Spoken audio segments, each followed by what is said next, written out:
पूर्णमद पूर्णमिदं पूर्णात् पूर्णमुदच्यते पूर्णस्य पूर्णमादाय पूर्णमेवावशिष्यते।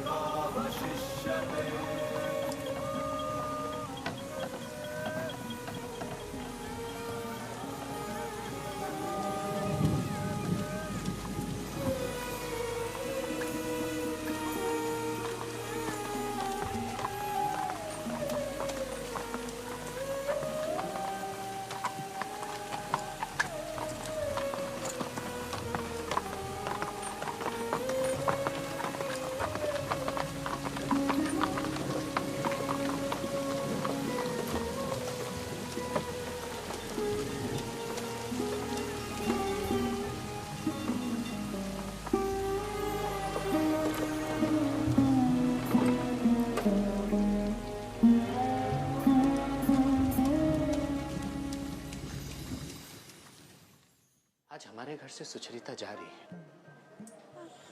क्या मैं लड़कियों के स्कूल में पढ़ाने का काम कर सकती हूँ? अच्छी परिवार की लड़कियां स्कूल में नहीं पढ़ाती। अबे पानू बाबू क्यों नहीं आ सकेंगे यहाँ?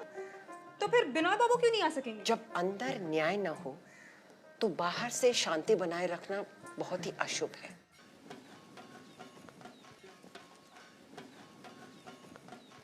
माँ, बिनोय तो देखता हूँ काफी राजी हो चला है। अब जल्दी से काम निपटा देना ही अच्छा होगा। कौन जाने फिर कब राय बदल जाए। ये क्या कह रहे हो बेटा? बिनोय कब राजी हुआ? उसने मुझे तो कुछ नहीं बताया। माँ, वो आज ही आया। उसके साथ मेरी बात हो गई है। उसने कहा कि गोरा के आते ही दिन ठीक किया जाएगा। मुहिम, तुमने गलत समझा। मेरी अक्ल चाहे कितनी भी मोटी हो, लेकिन सीधी सीधी बात समझने लायक उम्र मेरी हो गई है। मैं जानती हूँ तुम मुझ पर नाराज होगी, लेकिन मैं देख रही हूँ मुश्किल खड़ी होगी। माँ, मुश्किल खड़ी करने से ही मुश्किल खड़ी होती है। देखो, तुम लोग जो कहोगे मैं सह लूंगी, लेकिन जिस बात से अशांति फैले मैं उसमें सहयोग नहीं दूंगी, और ये तुम लोगों के भले के लिए ही है। हमारे भले की चिंता हम पर छोड़ दो तो बेहतर होगा। तो तुम्हें भी कुछ सुनना नहीं पड़ेगा और शायद हमारा भी भलाई हो। माँ, पहले शोशी का ब्याह हो जाने दीजिए, फिर हमारे भले की चिंता करना।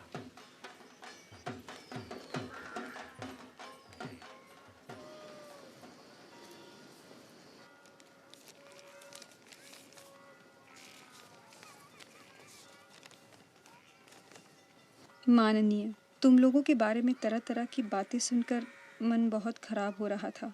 बहुत दिनों से सोच रही थी कि चिट्ठी लिखकर हालचाल जानूं, लेकिन समय ही नहीं मिल पा रहा था। परसों एक आदमी से, जिनका नाम नहीं बताऊंगी, जो समाचार मिले, उससे तो मानो सिर पर बिजली गिरी। ऐसा संभव हो सकता है? ये तो मैं सोच भी नहीं सकती। लेकिन जिन्होंने लिखा है उस पर विश्वास न करना भी मुश्किल है। सुनती हूँ कि तुम्हारा किसी हिंदू युवक के साथ विवाह होने जा रहा है। ये बात अगर सच है तो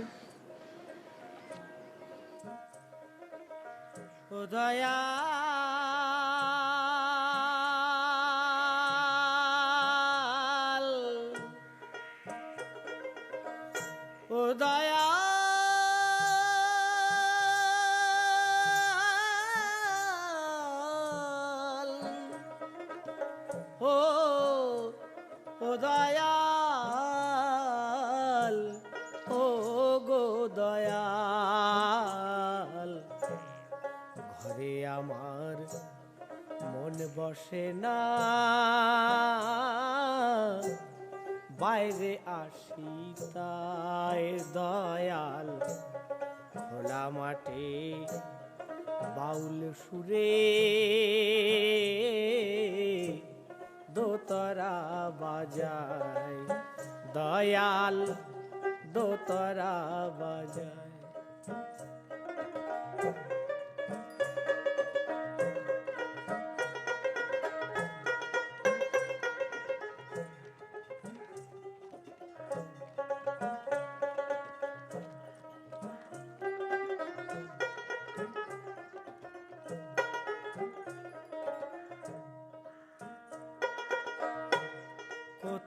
যেন পশু পাখি কাঁদে বাউল সুরে, আমরা বাউল কাঁদি গো দয়াল এক তারার তরে, দয়াল এক তারার তরে। ওই চাতক কাঁদে নীল আকাশে, চাতক কাঁদে নীল আকাশে, এক ফোঁটা জল চাই খোলা মাঠে বাউল সুরে, দোতরা বাজায় ও দয়াল ঘরে আমার মন বসে না,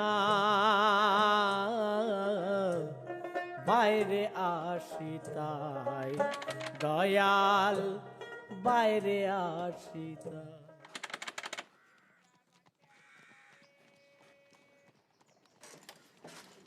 क्या हुआ रानी बेटा, तुम 2 दिन से स्कूल नहीं आई? माँ मुझे जाने नहीं देती। सुचरिता दीदी आजकल हिंदू हो गई है, उसके घर ठाकुर पूजा होती है, वो जात पात मानने लगी है। ए चुप। अगर इस बात पर एतराज़ है तो स्कूल हमारे घर लग सकता है। अगर ये सुविधाजनक नहीं है तो इसकी चिंता क्यों? दीदी वो देखिए।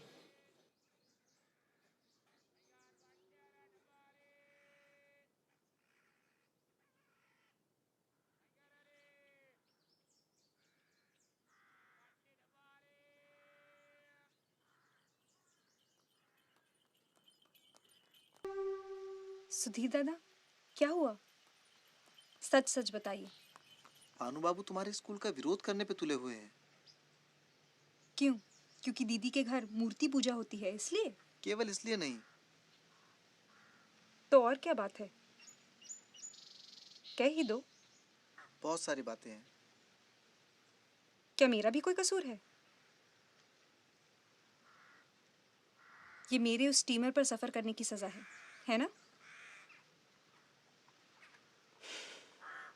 गलत काम करने पर अच्छा काम करके दोष मुक्त होने का रास्ता क्या बिल्कुल ही बंद हो गया हमारे समाज में? कि मेरे लिए इस समाज में हर शुभ काम के लिए मनाही है अब? मुझे और ब्राह्मो समाज को पवित्र बनाए रखने का अच्छा रास्ता निकाला है आप लोगों ने। ठीक इसलिए नहीं, उन्हें यह भी डर है कि आगे चलकर कहीं बिनोय बाबू वगैरह भी स्कूल के साथ न जुड़ जाएं। डर? ये डर की बात नहीं होगी, ये तो भाग्य की बात होगी। योग्यता में बिनोय बाबू की बराबरी कर पाने वाले हैं ही कितने उनमें? ये बात तो है, लेकिन बिनोय बाबू तो ब्राह्मो समाज के नहीं, यही ना? तो क्या इस बात की सजा देगा ब्राह्मो समाज उन्हें? ऐसे समाज पर तो गर्व मैं नहीं कर सकती।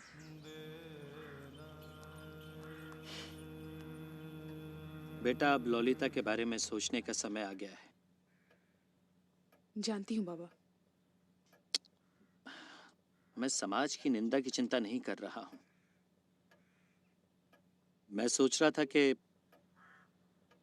बाबा, ललिता मुझे हमेशा अपने मन की बात बताती हुई आई है, पर जैसे पिछले कुछ दिनों से वो मुझसे उस तरह से नहीं खुल रही। बाबा, मुझे लगता है कि बेटा, ललिता के मन में एक अजीब सी उथल पुथल चल रही है जिसे वो खुद भी स्वीकार करना नहीं चाहती, और मैं भी ये नहीं समझ पा रहा हूं कि ऐसा क्या करूं जो उसके लिए हितकारी हो। बेटा, एक बात बताओ। जी बाबा। तुम्हें क्या लगता है, बिनोय के हमारे परिवार में आने जाने से ललिता का कुछ अनिष्ट हुआ है? नहीं बाबा, तुम तो जानते हो कि बिनोय बाबू में कोई दोष नहीं है। कितना निर्मल स्वभाव है उनका। और बाबा, मुझे तो लगता है कि बिनोय बाबू जैसा भद्र पुरुष इस समाज में मिलना बहुत ही मुश्किल है। बिनोय अच्छा आदमी है या नहीं, बस यही देखने की बात है। अंतर्यामी ईश्वर भी इतना ही देखते हैं। बिनोय को पहचानने में मुझसे कोई गलती नहीं हुई, इसके लिए मैं उस अंतर्यामी को बार बार प्रणाम करता हूं। बेटा जी, आज तुमने मुझे बहुत बड़ी सीख दी है। ये आप क्या कह रहे हैं बाबा? धर्म, संप्रदाय, ये लोगों को भुला देते हैं कि इंसान इंसान है, चाहे वो ब्राह्मण हो या हिंदू। ये तो समाज का प्रपंच है ना बेटा। इस छोटी सी चीज को अंतर्यामी के सामने इतना बड़ा बनाकर इन्होंने झमेला खड़ा कर दिया है। बेटा, मैं भी इतने दिनों तक इसी झूठी भंवर में फंसा था। अच्छा हाँ, वो ललिता कन्या विद्यालय खोलने की बात कह रही थी। इस विषय में वो बिनोय की मदद लेना चाहती है। मुझसे मेरी राय पूछी है। बोलो क्या करें? बाबा, मुझे लगता है कि हमें कुछ दिन इस बात को रहने देना चाहिए। लेकिन क्यों रहने देना चाहिए? माँ को बुरा लगेगा बाबा।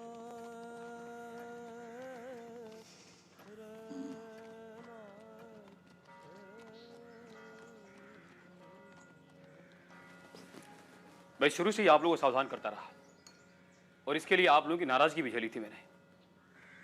अब ये चिट्ठी देखकर आप समझ पाएंगी कि भीतर ही भीतर मामला कहां तक पहुंच गया है। खबर सच है या नहीं, ये जानने के लिए तुमने मुझसे सवाल पूछा है। मुझे तो इसी पर आश्चर्य हो रहा है कि ब्राह्मो समाज के आदमी ने तुम्हें जो खबर दी है उसकी सच्चाई की पड़ताल करनी होगी। इतना अविश्वास? फिर किसी हिंदू युवक से मेरे विवाह की संभावना हो रही है, इस खबर से तुम्हारे सिर पर बिजली गिरी है। लेकिन मैं तुम्हें निश्चय पूर्वक कह सकती हूँ कि ब्राह्मो समाज में भी ऐसे ऐसे सुविख्यात साधु युवक हैं जिनसे विवाह की आशंका वज्र गिरने के बराबर भयानक है। मैं ऐसे दो एक हिंदू युवकों को जानती हूँ जिसके साथ विवाह किसी ब्राह्मो कुमारी के लिए गौरव की बात हो सकती है। इससे अधिक तुमसे कुछ नहीं कहना चाहती।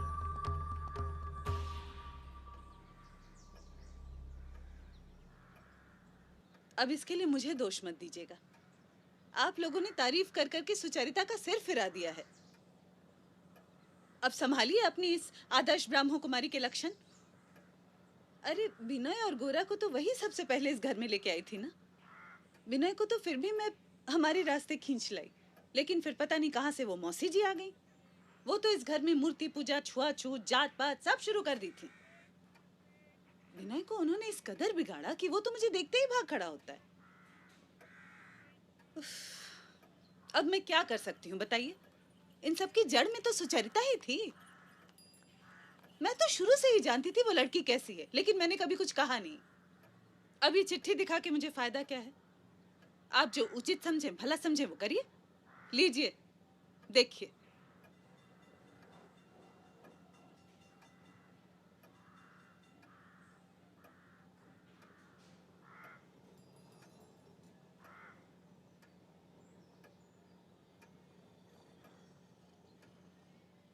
हाँ तो हो क्या गया? हो क्या गया? हो क्या गया? क्या क्या मतलब? होने को बाकी क्या रह गया भाई? मूर्ति पूजा, छुआछूत, जात पात सभी तो हो गया इस घर में। बस अब बाकी यही रह गया है कि आप अपनी लड़की की शादी किसी हिंदू घर में करा दीजिए और प्रायश्चित करके हिंदू समाज में जाके बैठ जाइए। लेकिन मैं कह देती हूँ कि तुमको कहने की कोई जरूरत नहीं, क्योंकि अभी तो वो वक्त नहीं आया।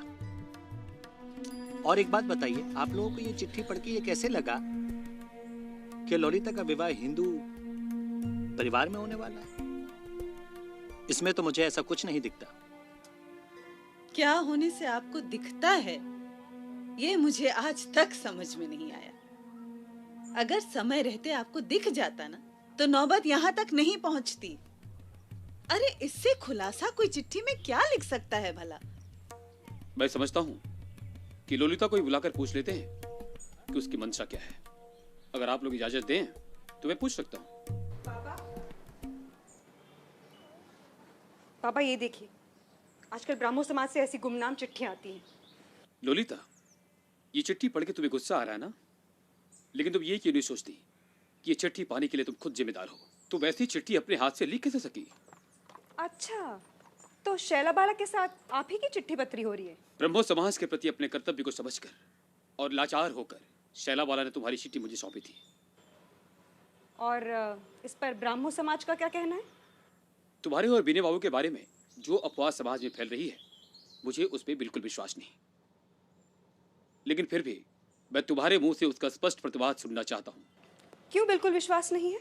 ललिता, अभी तुम्हारा मन अशांत है। इस विषय पर मेरे साथ बाद में बात होगी, अभी रहने दो। परेश बाबू, आप बात को दबाने का प्रयास न करें। बाबा बात को दबाने की कोशिश कर रहे हैं। बाबा आप लोगों की तरह मुखौटा ओढ़े हुए नहीं हैं। वो सच्चाई से नहीं डरते। सत्य को ब्राह्मो समाज से कहीं ऊपर समझते हैं। और रही बात बिनोय बाबू से मेरे विवाह की, तो मुझे यह असंभव नहीं लगता और ना ही अनुचित लगता है। तो क्या यह तय हो गया है कि वो ब्रह्मो समाज में दीक्षा लेंगे? ऐसा कुछ भी तय नहीं हुआ है और उनको दीक्षा लेनी ही होगी, ऐसी भी क्या बात है? ललिता तो पागल हो गई है क्या? क्या बक रही है? माँ, ये पागलपन नहीं है। जो भी कह रही हूँ सोच समझ कर कह रही हूँ। आप लोग अगर मुझे हर तरफ से बांधना चाहोगे तो मैं नहीं सह सकूंगी। पानू बाबू के समाज से मुक्ति पालूंगी। बेहयाई को तुम मुक्ति कहती हो? नीचता के आक्रमण से, झूठ के गुलामी से मुक्ति को ही मैं मुक्ति समझती हूँ। जहां मुझे कोई अन्याय अधर्म नजर नहीं आता, वहां ब्राह्मो समाज मुझे क्यों छेड़े, क्यों रोके? देख लिया परेश बाबू, मैं जानता था ऐसा ही कुछ कांड होगा। जहां तक कर सका मैं आपको सावधान किया, नतीजा कुछ नहीं निकला। देखिए, एक जगह आपको भी सावधान करने की जरूरत है। जो हर बात में आपसे बड़े हैं, उनको सावधान करने का अहंकार आप ना करें। और रही बात बिनोय बाबू से मेरे विवाह की, सो वो मैं तय करूंगी, ब्राह्मो समाज नहीं।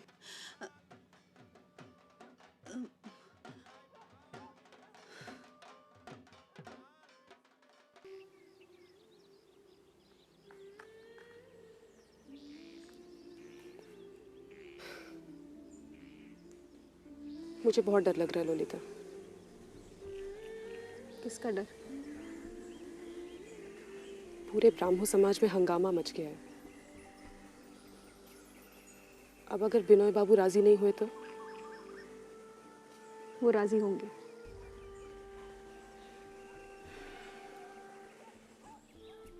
तुझे पता है ना पानू बाबू माँ को क्या भरोसा दे रहे हैं?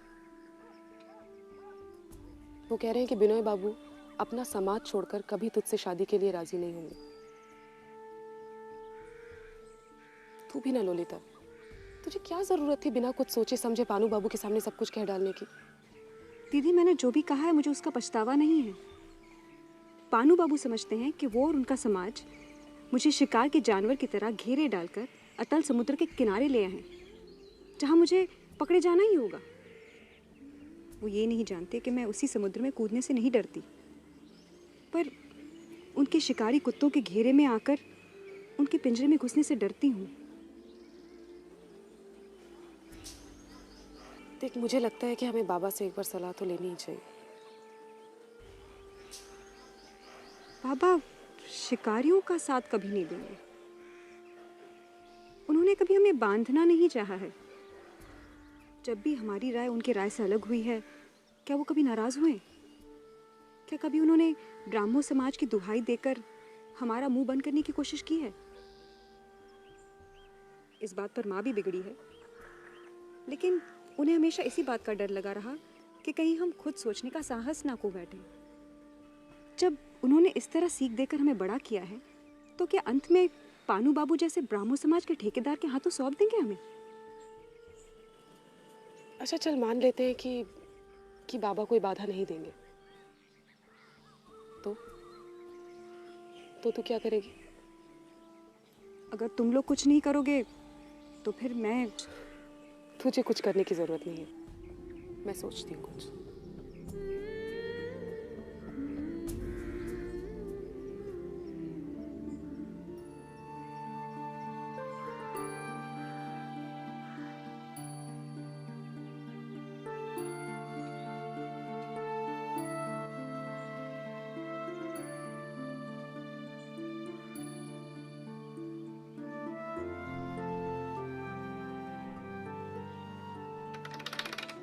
राधा,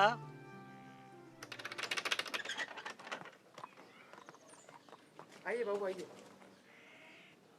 राधा,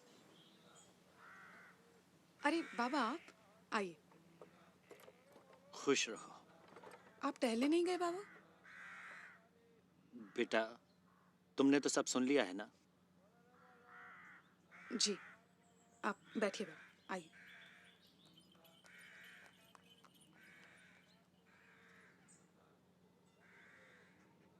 बाबा आप इतने चिंतित क्यों हैं?